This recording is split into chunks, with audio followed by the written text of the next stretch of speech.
नमस्कार दोस्तों, मैं राम भारद्वाज आपका स्वागत करता हूं आपकी शानदार जानदार ज़बरदस्त मूल विधि कक्षा में, जहां पर हम बीएनएस को बहुत अच्छे ढंग से समझने का प्रयास कर रहे हैं, जानने का प्रयास कर रहे हैं और आप बहुत ही अच्छे ढंग से बीएनएस को सीख रहे होंगे, जान रहे होंगे।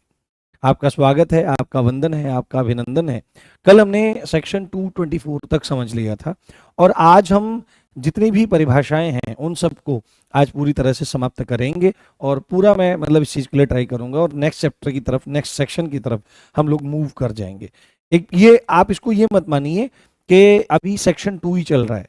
अगर आप आईपीसी पढ़ रहे होते जिसका छोटा रूप ये कर दिया गया है तो अब तक आप बहुत आगे निकल चुके होते, बहुत सारी धाराएं आप पढ़ चुके होते। तो घबराने की जरूरत नहीं है, हम बिल्कुल सही स्पीड और सही पेस के साथ में चल रहे हैं। आशा कर रहा हूँ आप बहुत अच्छे होंगे, स्वस्थ होंगे, मस्त होंगे, प्रसन्न होंगे और आज की कक्षा का लुत्फ उठाने के लिए बहुत एक्साइटेड होंगे। जी, सभी को गुड आफ्टरनून गाइस, नमस्कार। और बाकी जिस भी तरह का अभिवादन आप कर रहे हैं वो सभी नमस्कार में ही आप सम्मिलित करें, समाहित करें। ठीक है, चलिए तो बिना देरी किए शुरू किया जाए आज का सेशन। आज फर्स्ट टाइम क्लास ले रही है, चलिए बहुत अच्छा लगेगा आपको क्लास लेकर के, ऐसा मुझे विश्वास है। तो हम लोग क्या पढ़ रहे हैं दोस्तों? हम लोग पढ़ रहे हैं बीएनएस। हम लोग पढ़ रहे हैं बीएनएस। बीएनएस स्टैंड्स फॉर भारतीय न्याय संहिता। भारतीय न्याय संहिता, ठीक है। इसको अंग्रेजी में भी ऐसे लिखना पड़ेगा, भारतीय न्याय संहिता। और ये कब का है? ये 2023 का कानून है। इस बात को आप बहुत अच्छे से ध्यान रखिए, इस बात को आप बहुत अच्छे से समझ लीजिए, ठीक है। चलिए, ठीक है, हमने लास्ट पढ़ लिया था सेक्शन 224 तक। आज हम जो समझने जा रहे हैं, प्लीज आप अटेंशन होल्ड करिए और चीजों को समझने का प्रयास करिए, क्योंकि ये जितना जितना मतलब अच्छा लगता है ना, जितनी बहुत अच्छी चीजें लगती हैं और रुचिकर लगती हैं, ये रुचिकर तभी लगती हैं जब तक आपको समझ में आ रही हैं। अगर ये चीजें आपको समझ में आना बंद हो जाएं तो फिर ये आपके लिए रुचिकर नहीं, ये आपके लिए कब्ज कारक हो जाएंगी और कब्ज जब हो जाता है फिर कुछ भी अच्छा नहीं लगता है। तो सेक्शन 224 तक हमने जान लिया था। आपसे सीधे ही पूछेगा, देखो एक चीज होती है गायब हो जाना, ठीक है, एक चीज होती है गायब हो जाना, और गायब होने को ही क्या कहा जाता है? लोप कहा जाता है। क्या कहा जाता है? लोप कर देना, है ना। और इसी को अंग्रेजी में क्या कह देते हैं? एक तरह से ओमिट करना, इसी सेंस में। अब आप बोलोगे सर गायब को तो ओमिट करना नहीं कहते हैं, तो यहां पर लोप का मतलब क्या है? लोप का मतलब यहां पर है कि कोई काम आपके द्वारा किया जाना था पर आपने वह कार्य नहीं किया। जैसे हम लोग पढ़ के आए थे, कहां पर हम लोग पढ़ के आए थे? घरेलू हिंसा अधिनियम में, कि यदि प्रत्यर्थी यानी रेस्पोंडेंट कोई ऐसा काम करे जो डायरेक्टली इंपैक्ट कर रहा है उस महिला पर जो पीड़ित कहला रही है, या उसका कोई व्यवहार पीड़ित महिला को परेशान करता है, या ऐसा काम जो उसको करना चाहिए था बट नहीं करता, यानी कि जरूरी काम का लोप करता है, तो इन तीनों ही चीजों में सामर्थ्य है कि ये डोमेस्टिक वायलेंस बन जाएंगी, ये घरेलू हिंसा का रूप ले सकती हैं। तो ओमिशन का मतलब है कि जो काम किया जाना चाहिए था वो काम नहीं किया है। अगर आप लिखना चाहते हैं साधारण भाषा में तो आप यहां पर लिख सकते हैं कि ओमिशन क्या है? ओमिशन क्या है? जो किया जाना चाहिए था वो उसका न किया जाना, जो किया जाना चाहिए था, जो किया जाना चाहिए था उसका न किया जाना, उसका न किया जाना, उसका न किया जाना। सपोज करो क्या चीज है, बहुत सारे अपराध ऐसे होते हैं या मैक्सिमम अपराध ऐसे होते हैं कि आपने कुछ भी क्रिमिनल माइंडसेट अपना बनाया और क्रिमिनल माइंडसेट बनाने के बाद आपने उसको पूरा करने के लिए एक्शन लिया, वो पूरा हुआ, किसी को नुकसान हुआ, तो सीधे क्या हो जाएगा? वो अपराध बन जाएगा। बट कई बार अपराध ऐसे भी होते हैं कि आपने कुछ नहीं किया तब भी अपराध हो जाते हैं। जैसे मानो, जैसे आपको क्या काम करना चाहिए था, जैसे आपको घरेलू हिंसा का ही ले लो पहले एग्जांपल, फिर बाद में देता हूं। जैसे आपको अपनी पत्नी का भरण पोषण करना चाहिए था, उसे कपड़े दिलाने चाहिए थे, उसके लिए रोटी पानी का प्रबंध करना चाहिए था, है ना, उसके लिए आपको फाइनेंशियली खड़ा होना चाहिए था, आपको इमोशनली उसके साइड खड़ा स्टैंड बाई होना चाहिए था, आपको उसके साथ खड़े होना चाहिए था, बट आपको चाहिए था, बट आप नहीं हुए, और नहीं हुए तो यानी कि आपने अपराध को कायम कर दिया, आपने घरेलू हिंसा का अपराध कर दिया। तो कुछ अपराध ऐसे हैं जहां पर कुछ आप एक्टिविटी करते हो और वो कानून के खिलाफ जाती है, देन वो ऑफेंस कहलाता है। बट कुछ अपराध ऐसे हैं जहां पर आपको अपनी ड्यूटी परफॉर्म करनी थी, बट आपने उस ड्यूटी को परफॉर्म करना ओमिट कर दिया, उसका लोप कर दिया, तो आप अपराधी कहलाएंगे। जैसे अगर आप कल को एक पुलिस सब इंस्पेक्टर बन जाते हैं और आपके नियंत्रण में या आपकी कस्टडी में किसी अपराधी को रखा जाता है और उस अपराधी की जिम्मेदारी आपको दी जाती है, तो यदि आप अपनी आपको सतर्कता बरतनी चाहिए, आपको केयर करनी चाहिए कि वो भाग ना जाए, पर आपको जो केयर करनी चाहिए थी आपने वो केयर नहीं करी, आपने ऐसे ही छोड़ दिया, वो लिख करके भाग गया, तो आपने यहां कुछ नहीं किया, बट बल्कि आपको जो चीज करनी चाहिए थी, केयर करनी चाहिए थी, ध्यान रखना चाहिए था, आपने वो ध्यान रखा नहीं, आपकी लापरवाही की वजह से, आपकी अपने ड्यूटी के ओमिशन की वजह से वो भाग गया। तो यहां पर एक लोक सेवक होने के नाते, एक पब्लिक सर्वेंट होने के नाते एक अपराध को आप घटित कर रहे हैं। एक अपराध तो ये हो गया। अब वो जब चलो भाग गया, कई बार सावधानी बरतते हुए भी आदमी भाग जाता है, आपने ड्यूटी, आपने पूरी केयर थी, पूरी अटेंशन थी, सब चीजें थी, बट फिर भी वो भाग गया। बट जब वो भाग रहा है तो आप अपने द्वारा या अपने लोगों के द्वारा, कांस्टेबल इत्यादि के द्वारा उसको पकड़ने का बिल्कुल प्रयास नहीं कर रहे हैं, तो आप अपनी फिर से ड्यूटी का ओमिशन कर रहे हैं। तो जब हम क्या काम करते हैं, जिस काम को किया जाना चाहिए था बट हम नहीं करते हैं, तो इसी को कहते हैं लोप, इसी को कहते हैं ओमिशन। और ये परिभाषा आपकी कहां पर दी गई है? ये परिभाषा आपकी 225 में दी गई है। नोट सो इंपॉर्टेंट, बट थोड़ा सा जान लेना जरूरी है कि व्हाट इज ओमिशन और लोप किसको कहा जाता है, यानी गायब कर देना, जो परफॉर्म किया जाना चाहिए था उसको हमने परफॉर्म नहीं किया। उसके बाद अगली धारा, बहुत अच्छे समझते रहो, एंजॉय करते रहो चीजों को। यहां पर क्या लिखा हुआ है? सेक्शन 226 लिखा हुआ है, जहां पर धारा याद करने वाली बात होगी, मैं याद करना बता दूंगा। आप में से काफी सारे लोग कल कह रहे थे, संभवतः 3-4 लोगों का कमेंट मैंने देखा था। हाँ, मैं थोड़ा सा उतना एक्टिव नहीं रह पा रहा हूँ टेलीग्राम में, तो मैं क्षमा चाहता हूँ, बट मैं सबके कमेंट देखता हूँ और सबकी प्रॉब्लम को रिकॉग्नाइज करने का प्रयास करता हूँ। आप में से कुछ लोग कह रहे थे कि सर समझ में बहुत अच्छा आ रहा है, बट धाराएं कैसे याद रखें? तो टेंशन मत लो, सारी धाराएं याद नहीं रखनी है, जो जो मैं बता रहा हूं विशेषकर उन पर ज्यादा ध्यान देना है, और बाद में जब एग्जाम आ जाएगा तो मैं याद करने के तरीके बताऊंगा। बट फिर भी revision is the key of success. Revision करते रहिए, बार बार पढ़ते रहिए, लिख करके चिपका लीजिए कहीं पर, वो खुद ही चीजें याद हो जाएंगी। ठीक है, खुद ही चीजें आपको याद हो जाएंगी। हाँ हाँ हाँ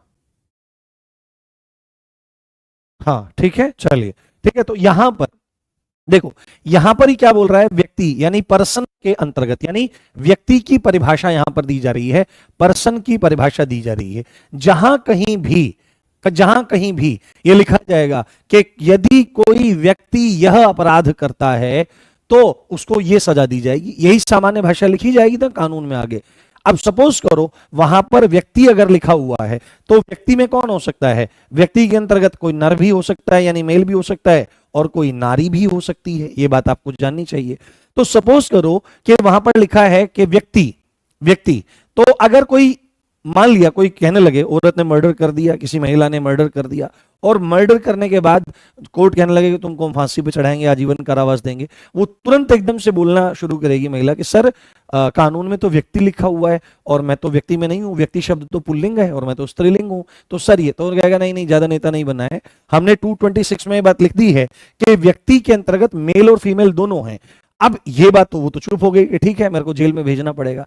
बट यदि सेम अपराध किसी कंपनी के द्वारा किया जाता है, कोई संस्था के द्वारा किया जाता है, किसी ऑर्गेनाइजेशन के द्वारा किया जाता है, चाहे वो कॉर्पोरेटेड है या इनकॉर्पोरेटेड है, निगमित है या वो गैर निगमित है, तो सपोज करो कि कोई अपराध किया और वहां पर लिखा हुआ है यदि कोई व्यक्ति यह अपराध करता है, तो कंपनी अपना बीच बचाव कर सकती है कि सर हम तो कंपनी हैं, सर हम तो एसोसिएशन हैं, सर हम तो कोई बॉडी है, निकाय हैं, हम कोई व्यक्ति थोड़े ही हैं, इन पर्सन थोड़े ही हैं हम लोग। तो एकदम से कोर्ट कहेगा कि व्यक्ति के अंतर्गत नर भी आता है, नारी भी आता है, कोई कंपनी है तो वो भी इसी के अंतर्गत एक व्यक्ति की तरह से उसको काउंट किया जाएगा। कोई कंपनी है तो एक व्यक्ति की तरह से मान करके उस पर हम केस करेंगे।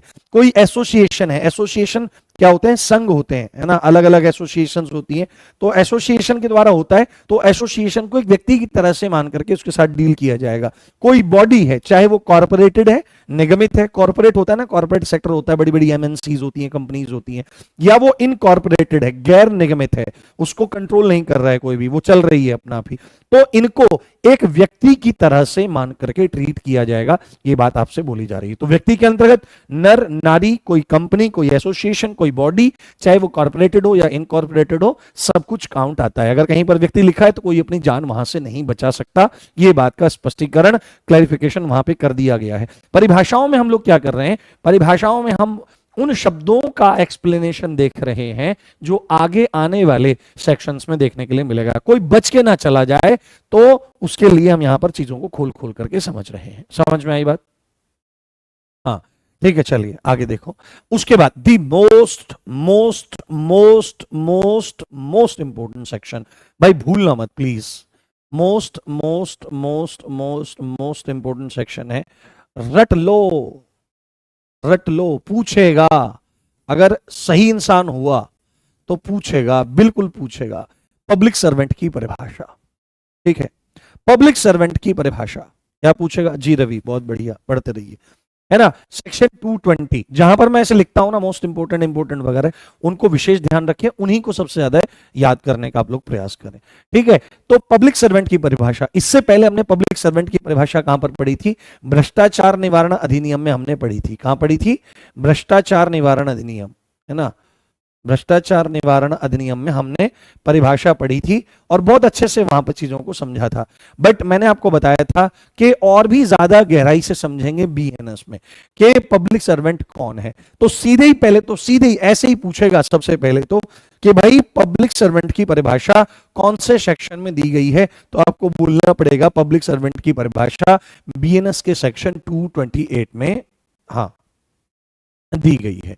इसमें सेक्शन 228 में आपकी दी गई है। तो कौन कौन व्यक्ति, अब पहला क्वेश्चन तो ये बनेगा, फर्स्ट क्वेश्चन, ये पहला क्वेश्चन है, क्वेश्चन नंबर 1।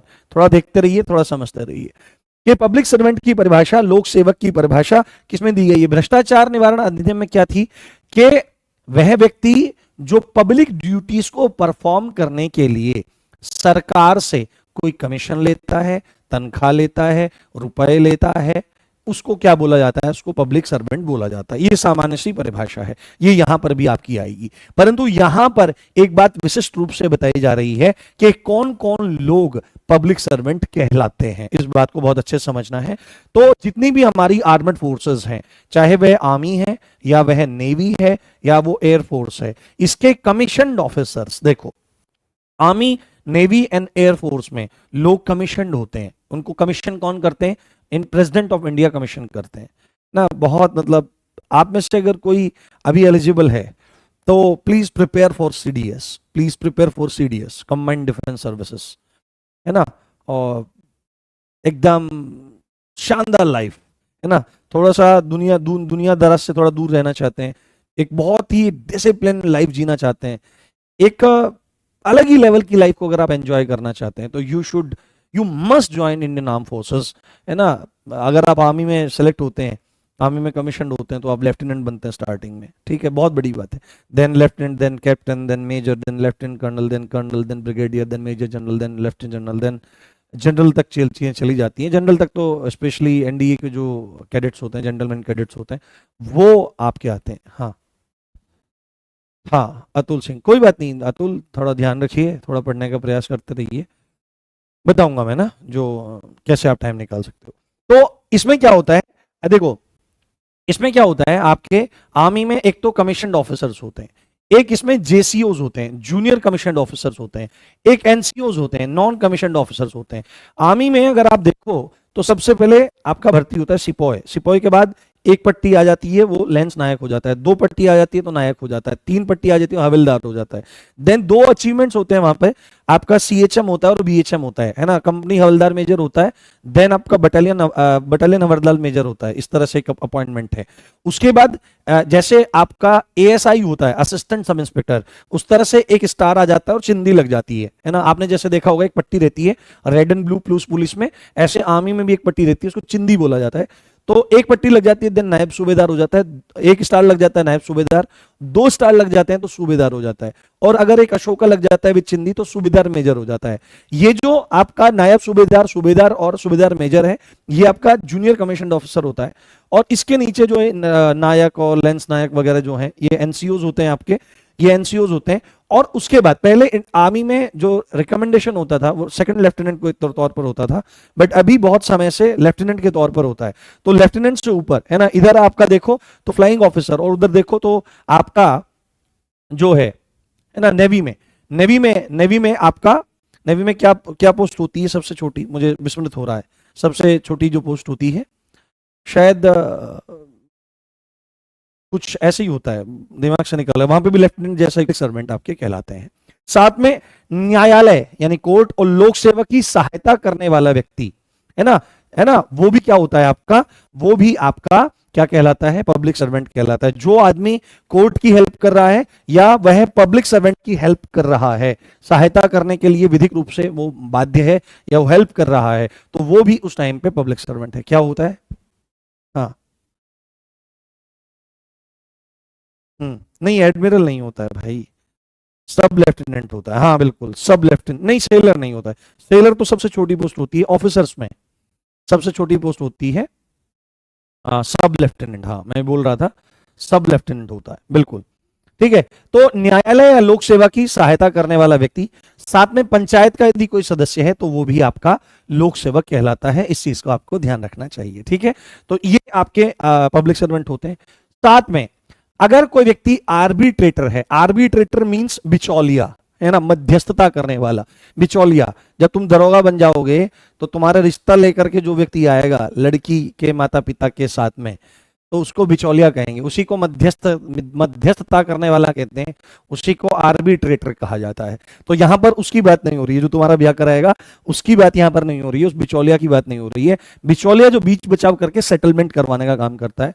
तो जो मामले में रिपोर्ट देने के लिए या कोई व्यक्ति नियुक्त किया गया है ना, इसमें सीधी सच्ची बात है कि जो किसी मामले में, यहां पर लिखो, जो किसी मामले में रिपोर्ट देने के लिए व्यक्ति नियुक्त किया गया, रिपोर्ट देने के लिए व्यक्ति नियुक्त किया गया है, चाहे वह कोर्ट के द्वारा नियुक्त किया गया है या वह किसी पब्लिक अथॉरिटी के द्वारा नियुक्त किया गया है, वो व्यक्ति भी क्या है, वो व्यक्ति भी आपका पब्लिक सर्वेंट कहलाएगा। आप इसको नोट कर सकते हैं, थोड़ा समय लगे तो आप ले सकते हैं। हाँ हम्म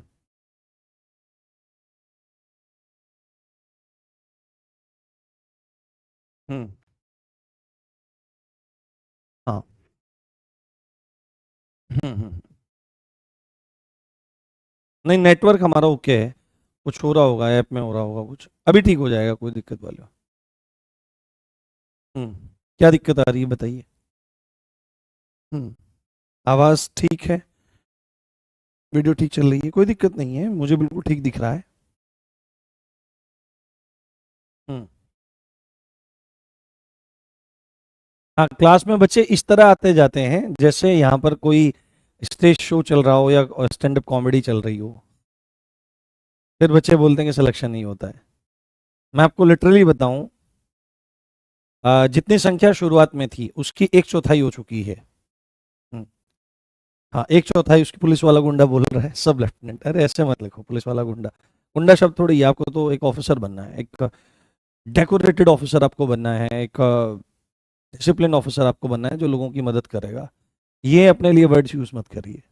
हाँ ठीक है। तो प्रत्येक आर्बिट्रेटर जो किसी मामले में रिपोर्ट देने के लिए नियुक्त किया गया है, चाहे उसको नियुक्त किया है, अपॉइंट किया है कोर्ट ने या उसको अपॉइंट किया है किसी पब्लिक अथॉरिटी ने, वो भी आपका पब्लिक सर्वेंट कहलाएगा। ठीक है। उसके बाद और कौन कौन आपका पब्लिक सर्वेंट है, तो सरकार के प्रत्येक अधिकारी पब्लिक सर्वेंट है, लोक सेवक है।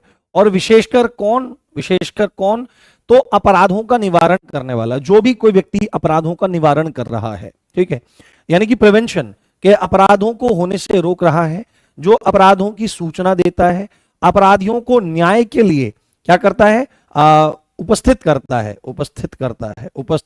है ना, कोर्ट इत्यादि में लेके जाता है। साथ में पब्लिक हेल्थ, पब्लिक सेफ्टी की सुविधा का संरक्षण करता है। तो ऐसे लोग जो हैं, इसको ज्यादा मतलब टेंशन लेने की जरूरत नहीं है, इसको सीधे आपको याद रखना है कि सरकार का प्रत्येक अधिकारी पब्लिक सर्वेंट है। आप जब जाओगे, आप दरोगा बनोगे, मूलतः शब्द कहा जाता है दरोगा, पर वैसे शब्द है दारोगा, पर सामान्य भाषा में दरोगा शब्द ही प्रयोग किया जाता है। तो सरकार के जितने भी कर्मचारी हैं, जितने भी अधिकारी हैं, वो सब आपके पब्लिक सर्वेंट आपके होते हैं, ये बात ध्यान रखनी है। और सरकार के अन्य अधिकारी भी इसमें आते हैं, ठीक है। दूसरी इंपॉर्टेंट बात है, प्रत्येक वह व्यक्ति पब्लिक सर्वेंट होगा, प्रत्येक वह व्यक्ति लोक सेवक होगा, प्रत्येक वह व्यक्ति आपका लोक सेवक होगा, प्रत्येक वह व्यक्ति आपका लोक सेवक होगा जो निर्वाचक नामावली से संबंध रखता है। जो क्या काम करता है? जो निर्वाचक नामावली से संबंध रखता है। निर्वाचक नामावली तो वोटर लिस्ट जो आती है, निर्वाचक नामावली का मतलब यहां पर क्या है? जो आपकी वोटर लिस्ट आती है, क्या आती है? वोटर जो आपकी लिस्ट आती है उसके साथ में, और इस वोटर लिस्ट को क्या कहा जाता है? इलेक्टोरल रोल कहा जाता है। तो कोई भी आदमी जो आपका वोटर लिस्ट तैयार करता है, उसे पब्लिश करता है या करवाता है, उसको मेंटेन रखता है और उसको रिवाइज करता है, तो वो व्यक्ति आपका क्या होगा? पब्लिक सर्वेंट कहलाता है। तो पब्लिक सर्वेंट में क्या आ जाएगा? पब्लिक सर्वेंट में क्या आ जाएगा? पब्लिक सर्वेंट में आर्मी, नेवी, एयरफोर्स के कमीशन्ड ऑफिसर्स आ जाएंगे। हर कोई मतलब प्रत्येक जज इसमें आ जाएगा, प्रत्येक न्यायाधीश आपका हो जाएगा। न्यायालय में काम करने वाले सभी कर्मचारी, अधिकारी इसमें आ जाएंगे। साथ में लिक्विडेटर और रिसीवर एंड कमिश्नर इत्यादि जो कोर्ट से संबंध रखते हैं वो इसमें आ जाएंगे। साथ में आपका यदि कोई व्यक्ति पब्लिक सर्वेंट को हेल्प कर रहा है या कोर्ट को हेल्प कर रहा है तो वो भी इसमें आ जाएगा। पंचायत के सदस्य भी इसी में आ जाएंगे।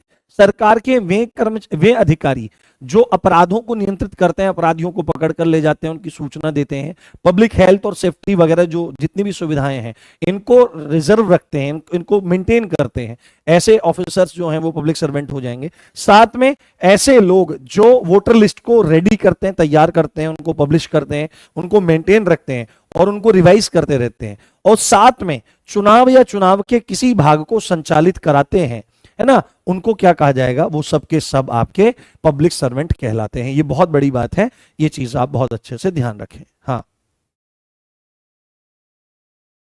हाँ, ठीक है, बहुत बढ़िया।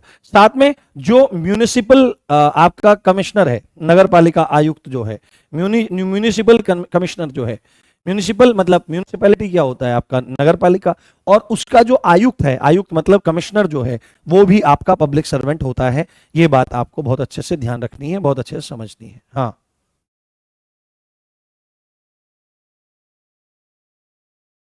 हाँ, नहीं, पब्लिक सर्वेंट की जो धारा है वो केवल या तो बीएनएस में है या भ्रष्टाचार निवारण अधिनियम में है ना, इसमें है या आपके भ्रष्टाचार निवारण अधिनियम में है।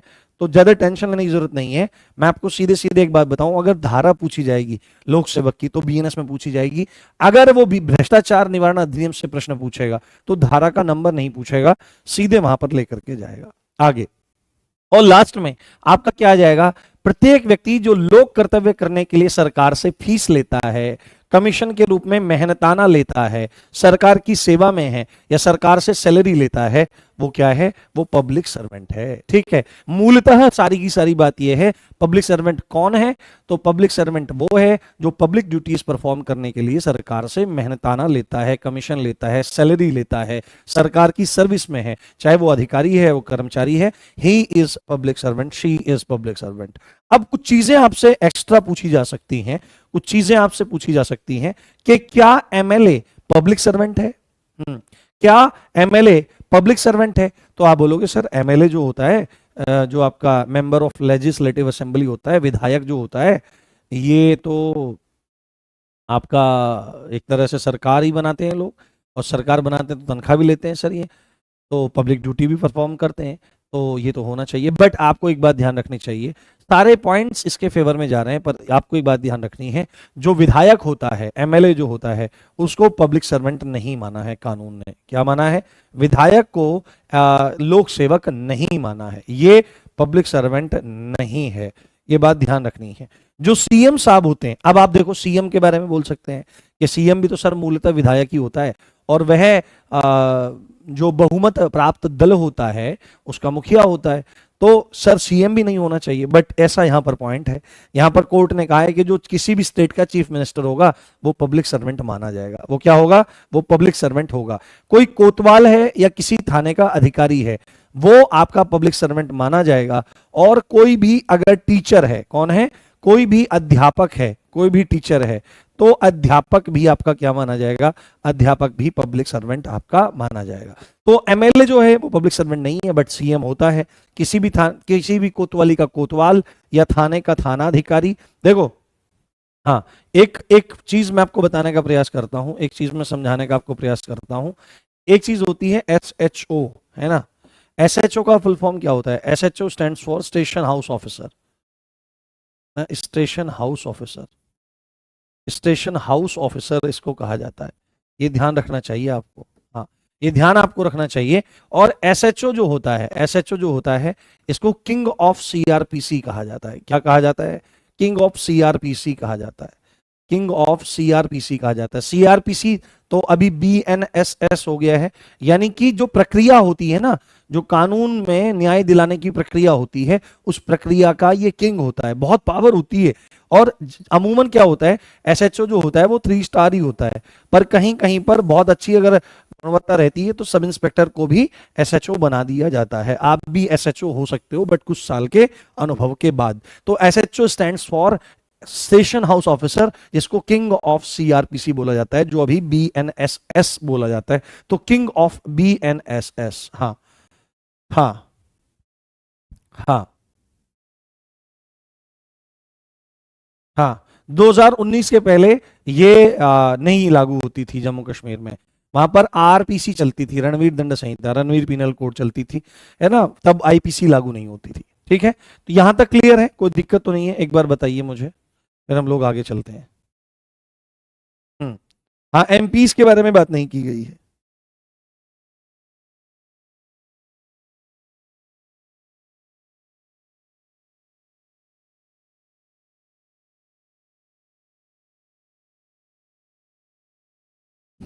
बताइए, इज दैट क्लियर?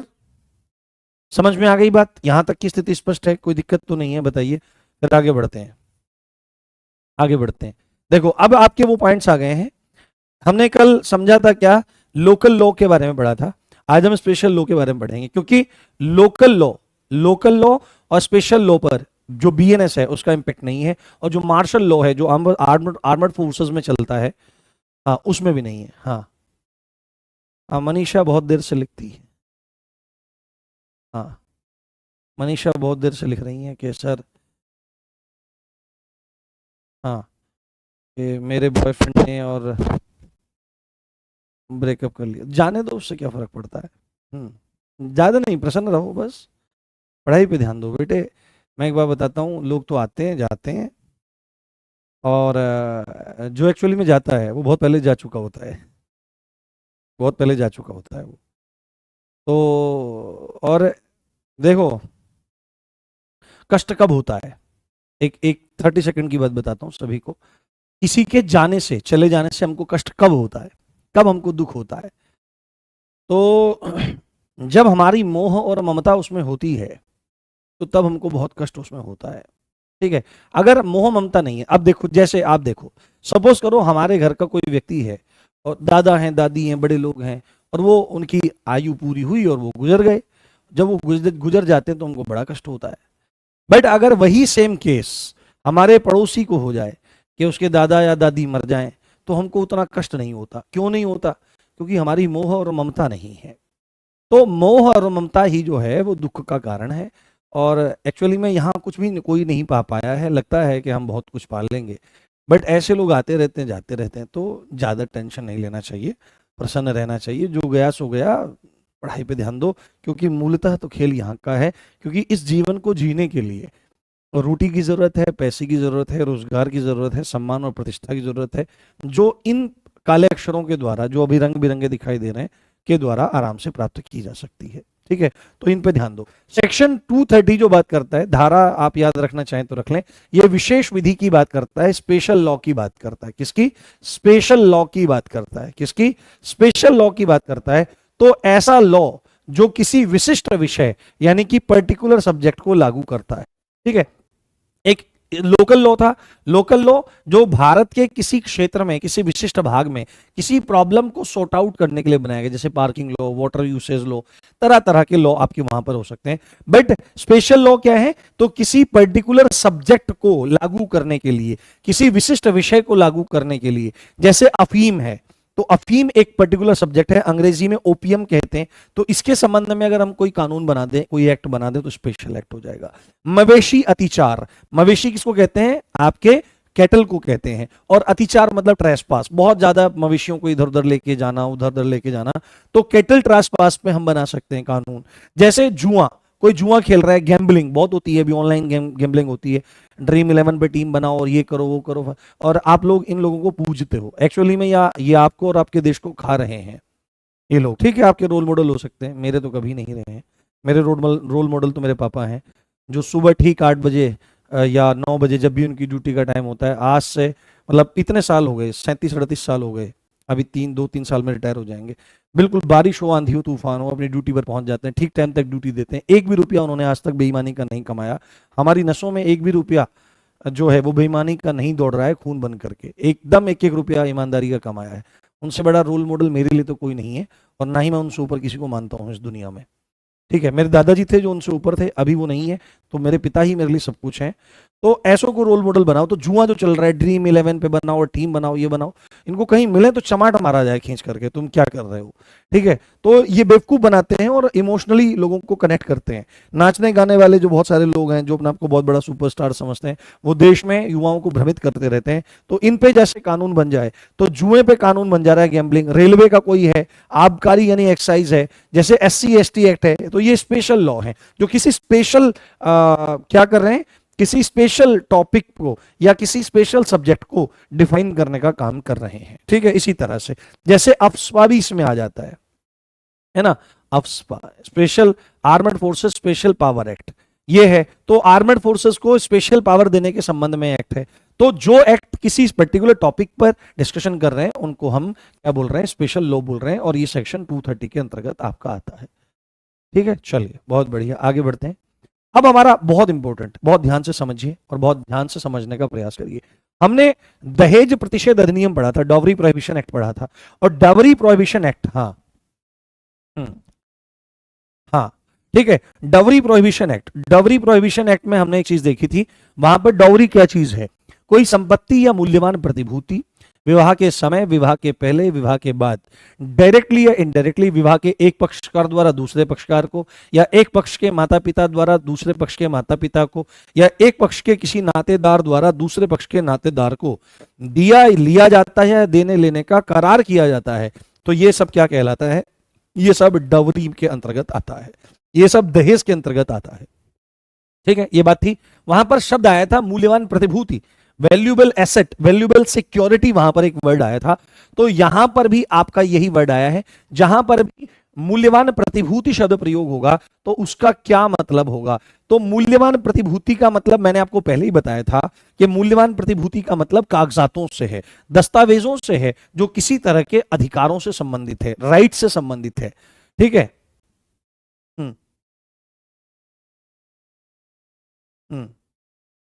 ठीक है, इसको देखने का प्रयास करें। तो ऐसा दस्तावेज या डॉक्यूमेंट जिससे कोई लीगल राइट है ना, एक तो आपके फंडामेंटल राइट होते हैं, तो फंडामेंटल राइट जो होते हैं वो तो किसी कागज के द्वारा थोड़ी दिए जाते हैं, वो तो संविधान का अनुच्छेद भाग 3 दे ही रहा है सबको। तो लीगल राइट के बारे में जब भी हम डिस्कशन कर रहे हैं, तो लीगल राइट क्या होते हैं, लीगल राइट क्रिएट किए जाते हैं कि भाई इसके लिए लीगल राइट क्रिएट कर दो। ठीक है, वो विस्तृत होते हैं, उनको डिटेल्ड किया जाता है, उनको अंतरित यानी ट्रांसफर किया जाता है, उनको रेस्ट्रिक्ट यानी कि रोका जा सकता है, और उनको रिलीज किया जा सकता है। तो कोई भी ऐसा डॉक्यूमेंट जो किसी के लीगल राइट को, किसी भी तरह के विधिक अधिकार को क्या करता है, क्रिएट करता है, डिटेल्ड करता है, ट्रांसफर करता है, रेस्ट्रिक्ट करता है या रिलीज करता है, वो वैल्यूएबल सिक्योरिटी कहलाता है। कोई भी ऐसा डॉक्यूमेंट जो किसी भी लीगल राइट से रिलेटेड है और जो उसको क्रिएट कर रहा है, सृजित कर रहा है, विस्तृत कर रहा है, अंतरित कर रहा है, रोक रहा है या उसको जारी करने का काम कर रहा है, उसको हम क्या बोलेंगे, उसको हम वैल्यूएबल सिक्योरिटी या मूल्यवान प्रतिभूति बोलेंगे। देखो एक चीज ये है आपकी, आपसे पूछ सकता है क्या मार्कशीट वैल्यूएबल सिक्योरिटी में आएगा, तो you will have to say that कि मार्कशीट जो है वो एक वैल्यूएबल सिक्योरिटी है। जो घरों के, मकान दुकान के बेनामे होते हैं, जो कागजात होते हैं आपकी जमीन जायदाद के, वो भी सब क्या है, वैल्यूएबल सिक्योरिटी में आता है। आपका पासपोर्ट भी वैल्यूएबल सिक्योरिटी में आएगा। और आयकर निर्धारण आदेश, आयकर निर्धारण आदेश के आपको जो टैक्स बनता है उस टैक्स को निर्धारण करने का जो ऑर्डर आया है, जो कागजात हैं, वो भी वैल्यूएबल सिक्योरिटी के अंतर्गत आपके आते हैं। आबकारी, एक्साइज लिखा तो है बेटे, एक्साइज ड्यूटी लगती है ना, आबकारी विभाग होता है, एक्साइज मैंने लिख रखा है अंग्रेजी में इसलिए। हाँ, तो मूल्यवान प्रतिभूति एक ऐसा डॉक्यूमेंट जो किसी लीगल राइट को क्रिएट करता है, इत्यादि इत्यादि काम करता है। मार्कशीट, बैनामा, पासपोर्ट और कर निर्धारण आदेश जो है वो क्या काम है, वो मूल्यवान प्रतिभूति के अंतर्गत आपके आते हैं। हाँ हाँ। हम्म हम्म। हाँ, पुनीत सिंह, अरे अच्छा, मैं देवबंद आया था। देवबंद एक जगह पड़ती है मुजफ्फर, सहारनपुर में, हमारे यहाँ से 18-20 किलोमीटर दूर पड़ती है लगभग, हो सकता है ज़्यादा भी हो, 20 किलोमीटर के आसपास हो सकती है, 22 हो सकती है। तो वहाँ पर देवबंद में बहुत बड़ा, आपको पता ही है, देवबंद 3 चीज़ों के लिए जाना जाता है। देवबंद सबसे पहले जो विश्व में प्रसिद्ध है, जो कोई दो राय नहीं है, कि मुस्लिमों का सबसे बड़ा मदरसा है, पूरे विश्व में सबसे बड़ा मदरसा है, दारुल उल उलूम, मुस्लिमों का बहुत बड़ा मदरसा है। दूसरा जाना जाता है, एक बहुत ही दिव्य स्थल है भगवती का, बाला सुंदरी, त्रिपुर बाला सुंदरी। और एक स्थान वहां पर बहुत छुपा हुआ है, राधा नवरंगी लाल जी का। आप कभी जाऊंगा तो मैं दिखाऊंगा आपको इंस्टाग्राम के माध्यम से, बहुत अच्छी जगह है। हाँ। हम्म। तो वहां पर वो जो, जैसे जो श्री प्रेमानंद जी महाराज हैं, जो राधा वल्लभ संप्रदाय संबंधित हैं, राधा वल्लभ जी के पहले जो प्रतिमा हितहरिवंश महाप्रभु जी ने निकाली, प्रकट करी, वो राधा नवरंगी लाल है, स्वतः प्रकट है। उनको कभी मैं आपको दिखाने का प्रयास करूंगा। हाँ, ये तो बहुत दिन पहले सही कर लिया था मैंने, कोई दिक्कत वाली बात नहीं। ठीक है, आगे बढ़ते हैं। अब यहां पर आपका आ जाएगा क्या, आपका आ जाएगा सेक्शन 232, जो जलयान की परिभाषा देता है, वेसल की परिभाषा देता है। नोट सो इंपोर्टेंट, बट थोड़ा सा आप ध्यान रख सकते हो, कोई दिक्कत वाली बात नहीं। 232 जलयान यानी वेसल की परिभाषा। अब ले भाई, पेपर में आने वाली, जिसको मैं बहुत कम लिखता हूं, पेपर में आने वाली लिख लो भाई, मैं लिखूंगा, याद रख लेना, रट लेना। Most most most most most most important है ये धारा, सेक्शन 234, विल की परिभाषा, वसीयत की परिभाषा। और पहले ये भी याद रखना जरूरी है कि आईपीसी के सेक्शन 31 में इसका जिक्र किया गया था। अब देखो, अगर आप अभी तक पढ़ चुके हैं, तो अगर आप आईपीसी पढ़ रहे होते तो हम अभी आईपीसी के सेक्शन 31 तक पहुंच गए थे। तो कितनी सारी धाराएं आपकी हो चुकी है। हम्म। हाँ, कोई बच्चा पूछ रहा है प्रेमानंद जी महाराज के बारे में क्या राय है। अच्छी राय है, बढ़िया महात्मा है ना, बढ़िया महात्मा है, खरे 16 आने खरे महात्मा है। हाँ, अनुभव प्राप्त महात्मा है, पूरा जीवन रगड़े हुए महात्मा है, अनुभव की बात करते हैं सत्य सिद्धांत के साथ। हाँ, ऐसे महात्मा है। सेक्शन 34 है ना, तो सेक्शन 34 वसीयत या विल की परिभाषा देता है। इतना ही पूछा जाएगा कि विल की परिभाषा किसमें है, तो विल की परिभाषा सेक्शन 234 में है।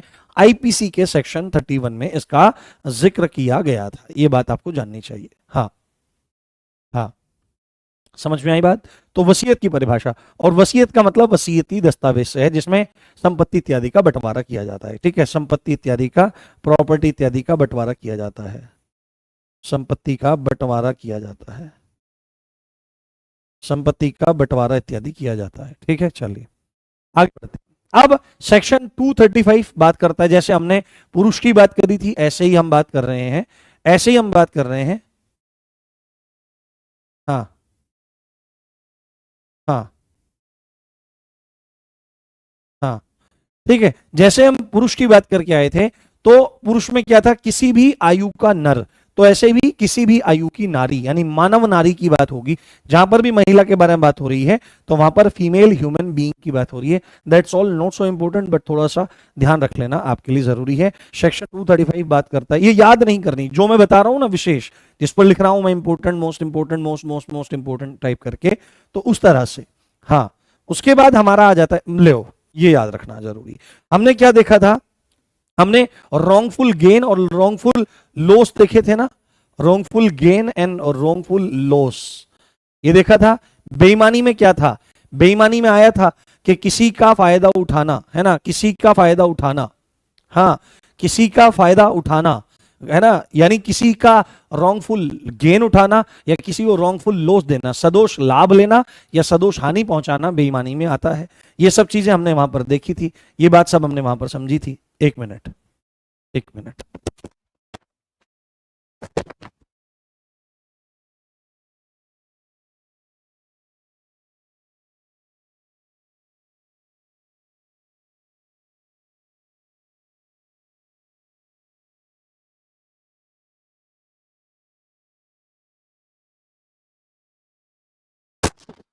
ठीक है, ये तो यहां पर सदोष अभिलाभ की, रॉन्गफुल गेन की परिभाषा है, बहुत ध्यान से आपको समझनी है, बहुत ध्यान से आपको जानना है कि रॉन्गफुल गेन क्या होता है। एक तो होता है गेन उठाना, गेन मतलब लाभ उठाना किसी चीज का, है ना, किसी चीज का लाभ यदि आप उठा रहे हो तो लाभ उठाना है। पर अगर आप रॉन्गफुल गेन कर रहे हो, सदोष अभिलाभ कर रहे हो, तो उसमें 3 पॉइंट आपको याद रखना चाहिए। सदोष, स मतलब सहित, दोष मतलब गलती के, अपराध के सहित। तो गैर कानूनी ढंग से, जब कोई व्यक्ति गैर कानूनी ढंग से संपत्ति का लाभ लेता है, गेन लेता है, प्रॉपर्टी का लाभ लेता है, और लाभ लेने वाला व्यक्ति वैध रूप से मालिक नहीं है, हकदार नहीं है, तब कहा जाएगा, तब क्या कहा जाएगा, तब कहा जाएगा कि किसी व्यक्ति ने रॉन्गफुल गेन लिया है। सपोज करो ये कोई जमीन है ना, ये कोई जमीन है ना, और इसका जो मालिक है, इसका जो मालिक है वो क्या है, वो ए है। अब ये ए जो है बेचारा गरीब है, ठीक है, ए गरीब है, कुछ कर नहीं रहा है, ना जमीन में बोने के लिए पैसा है या खेती करने के लिए कोई पैसा नहीं है। और एक व्यक्ति बी है जो इस जमीन का मालिक नहीं है परंतु दबंग इत्यादि आदमी है। अब ये क्या काम करता है, ये आता है एक को धमकाता है, धमकाने के बाद ये कहता है कि इस जमीन में मैं फसल बोऊंगा। तो अब इसने क्या काम किया, इसने इस जमीन में फसल बोई, फसल बोने के बाद काटी, पैसे वैसे बनाए और निकल गया। अब कल को पुलिस आई कि भाई तेरे साथ क्या हुआ ए, तो बोलेगा साहब मेरी जमीन थी, दूसरा आदमी आया मुझे धमकाया, मेरी जमीन बोई और ये सब काम कर लिया उसने। तो यहां पर जो बी है ना, वो रॉन्गफुल गेन उठाने का अपराध करता है। यानी कि पहली बात तो जब ये इस जमीन का वैध रूप से हकदार नहीं है, मालिक नहीं है, तो ये इस जमीन में खेती नहीं कर सकता है। अगर खेती कर रहा था तो कम से कम उस पे लेता, पट्टे पे लेता, इसको किराया देता साल का, पर वो भी नहीं दिया। तो मालिक नहीं है, लाभ लेने वाला व्यक्ति है ना, गेन लेने वाला व्यक्ति लीगली हकदार नहीं है, लाभ ले रहा है, और कैसे ले रहा है, गैर कानूनी ढंग से। तो जब कोई व्यक्ति इलीगल वे में किसी तरह का कोई गेन लेता है और गेन लेने वाला व्यक्ति क्या है, उसका लीगली हकदार नहीं है ना, वैलिड रूप से मालिक नहीं है, तो यह घटना जो, ये अपराध जो कहलाएगा, ये सदोष अभिलाभ कहलाता है। क्या कहलाता है, सदोष अभिलाभ, ये आपका कहलाता है। ये बात आपको जाननी चाहिए, ये बात आपको समझनी चाहिए। इज दैट क्लियर, समझ में आया? रॉन्गफुल गेन क्या होता है, समझ में आया? हाँ बताइए। हम्म हम्म सर जी रिवीजन कब कराओगे आप? रिवीजन कराने की तो जरूरत ही नहीं पड़ेगी। हम्म हम्म मैं यहाँ टीचर हूँ या प्रवक्ता हूँ कि कोई बोल रहा है कि श्री प्रेमानंद जी के बारे में बोलो, कोई कह रहा है कि अनिरुद्धाचार्य जी के बारे में क्या क्या, तो भाई ठीक है, सब अपना अपना काम कर रहे हैं, तो अपने को क्या दिक्कत है। अनिरुद्धाचार्य जी जो है वो थोड़े फनी टाइप से हैं, बट हर आदमी के अच्छे और गलत, मतलब सही और गलत दोनों पहलू होते हैं। बस मुझे अनिरुद्धाचार्य जी के बारे में एक बात थोड़ी सी अजीब लगती है कि ज्यादातर उनके जो मीम्स वायरल होते हैं वो थोड़े मस्ती मजाक वाले होते हैं, वो सीरियस बात को भी थोड़ा मस्ती में ले जाते हैं। तो कोई उनसे अगर कोई क्वेश्चन पूछ रहा है कि भक्ति कैसे शुरू करें, तो वो उसका मतलब अलग ही जवाब देते हैं उसका, बट उनको ऐसा जवाब मेरे हिसाब से नहीं देना चाहिए। बट एक बात मैं आपको बता दूं कि आप रील्स या छोटी मोटी क्लिप्स देख करके वास्तविक परिस्थिति का अंदाजा नहीं लगा सकते हैं जब तक कि आपको पूरा कॉन्टेक्स्ट ना पता हो। ठीक है, तो एवरीवन इज राइट, आप सब सही हैं, सब पूरे वर्ल्ड में हर कोई सही है अपने हिसाब से, दूसरों के हिसाब से हर कोई गलत होता है। तो हम कौन होते हैं किसी पे कमेंट करने वाले, या वो है ठीक है, जो जैसा है बढ़िया है, सबको अपना पेट पालना है, सब अपने पेट पालने के लिए चीज़ों कर रहे हैं। आप पढ़ रहे हैं, अपने पेट पालने की तैयारी कर रहे हैं, हम यहाँ पढ़ा रहे हैं जिससे हमको भोजन मिलता रहे, और हमारे मनपसंद काम है पढ़ना पढ़ाना, तो वो भी पूरा हो रहा है। हाँ ठीक है, चलिए, ये रॉन्गफुल गेन है। सी में आ जाएगा रॉन्गफुल लॉस, सेक्शन 237। ठीक है, इनको याद रखना उतना जरूरी नहीं है। सदोष हानि, तो सदोष हानि में क्या होगा, पहली बात तो क्या है, सदोष लाभ और सदोष हानि में 2 पॉइंट बिल्कुल सेम टू सेम है। ये गैर कानूनी ढंग से होता है, और सदोष लाभ में संपत्ति से लाभ लिया जाता है, और सदोष हानि में संपत्ति का नुकसान होता है, लॉस ऑफ प्रॉपर्टी। बट जो पॉइंट डिफरेंट है वो ये है कि सदोष लाभ में प्रॉपर्टी का लाभ लेने वाला व्यक्ति उसका लीगल हकदार नहीं होता है, बट सदोष हानि में हानि उठाने वाला लीगली उसका हकदार होता है, मालिक होता है। ठीक है, तो सदोष लाभ क्या है, गैर कानूनी ढंग से संपत्ति का लाभ उठाया जाए, और लाभ उठाने वाला व्यक्ति संपत्ति का लीगल हकदार नहीं है, वैलिड ऑनर नहीं है। बट यहां पर क्या है सदोष हानि में, कि इलीगल वे में जब किसी को संपत्ति की हानि पहुंचाई जाए और जिसको हानि पहुंच रही है वो संपत्ति का लीगल ऑनर है ना, लीगल ऑनर है, तो ये पूरी की पूरी घटना क्या कहलाती है, रॉन्गफुल लॉस में चली जाती है, सदोष हानि में चली जाती है। ठीक है, ये बात समझ में आई? हाँ बस, ठीक है, ओके, ठीक है, आज हम यहीं पे रखते हैं। सेक्शन 2 जो है वो आपका कंप्लीट हो चुका है। कल से हम सेक्शन 3 की तरफ आगे बढ़ेंगे और जानने का प्रयास करेंगे। हाँ,